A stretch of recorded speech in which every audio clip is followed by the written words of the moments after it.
Pandian store சீரியல்ல அடுத்த வர எபிசோட்ல மீனா இருந்துட்டு இந்த விஷயத்த தெரிஞ்சுக்கின உடனே பயங்கரமா ஷாக் ஆகுறாங்க.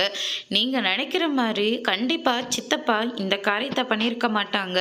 உங்க அண்ணனுங்க வேணா சேர்ந்துக்கிட்டு இப்படி ஒரு காரியத்தை பண்ணியிருக்கலாம் அப்படின்னு சொல்லிட்டு மீனா வந்து சொல்லிக்கிட்டு இருக்காங்க.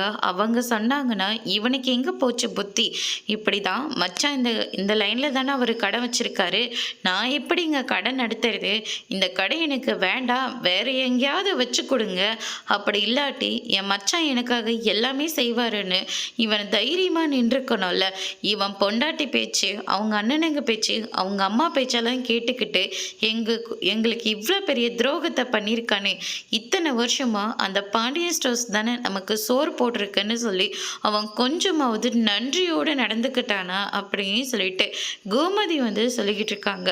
உடனே மீனா இருந்துட்டு, அத்தை நீங்கள் மாமா மேலே இருக்கிற பாசத்தில் பேசிக்கிட்டு இருக்கீங்க.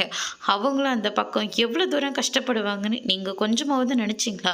இத்தனை வருஷமாக நம்ம இந்த வீட்டில் இருக்கோமே, நாம் இப்படி ஒரு காரியத்தை பண்ணிட்டோமே அப்படின்னு சொல்லிட்டு சித்தப்பாவும் குற்ற உணர்ச்சியில் தான் இருப்பார்.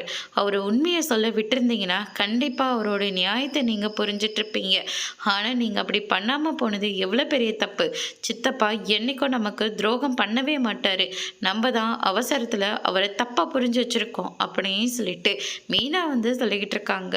அதோடு இன்னைக்கான ப்ரோமோ முடிச்சிருக்காங்க. இனி பாண்டியன் ஸ்டோரில் அடுத்தடுத்து என்னெல்லாம் நடக்க போகுதுன்றதை வெயிட் பண்ணி பார்க்கலாம். தேங்க்யூ.